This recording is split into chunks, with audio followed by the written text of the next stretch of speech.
Welcome back to the news at 9. So many families this year have found themselves stuck in a desperate position during the pandemic after testing positive for COVID. That's right. Some of them have nowhere to isolate, no means to get the help they need to protect themselves and their families. Our Brianna Whitney is live tonight with details on a new pilot program in the West Valley that's hoping to turn things around. Brianna.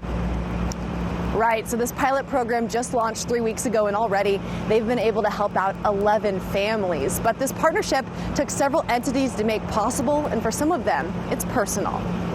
In a time where making ends meet is already difficult for some, getting a positive COVID diagnosis can feel like rock bottom. They're scared. A lot of them are scared. They don't know what to do. Right now, there's a lot of need, but there's not a lot of help available because of funds that have run out. Edney Gonzalez knows firsthand. Her husband was diagnosed with COVID in July. I think all I needed was like that emotional support, like somebody calling to see, like, are you okay? Do you need anything? And it was hard. So that's where my heart is in for this, is that I want to be there. I want to be a person that's there asking, do you need something? Are you okay? She's part of the nonprofit Helping Families in Need AZ and teamed up with Valleywise Hospitals and ASU to launch this pilot program to help families who just tested positive and may have nowhere to turn.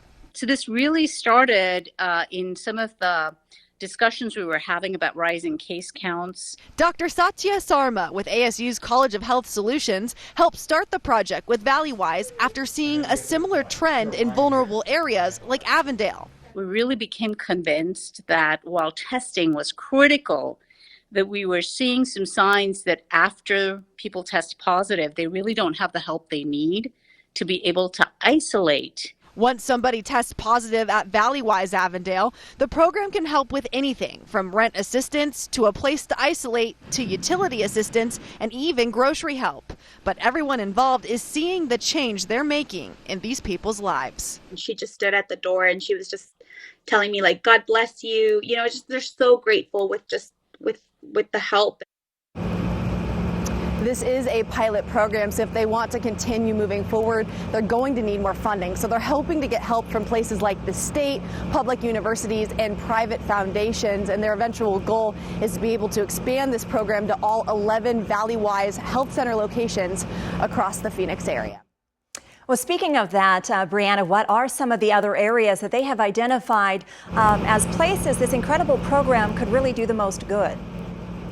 Yeah, so in talking to the nonprofit today, they identified parts of Phoenix and Mesa as places that could really benefit from this. But of course, they're working with those places and those foundations to try to get that money so they can go ahead and move forward with that in the near future.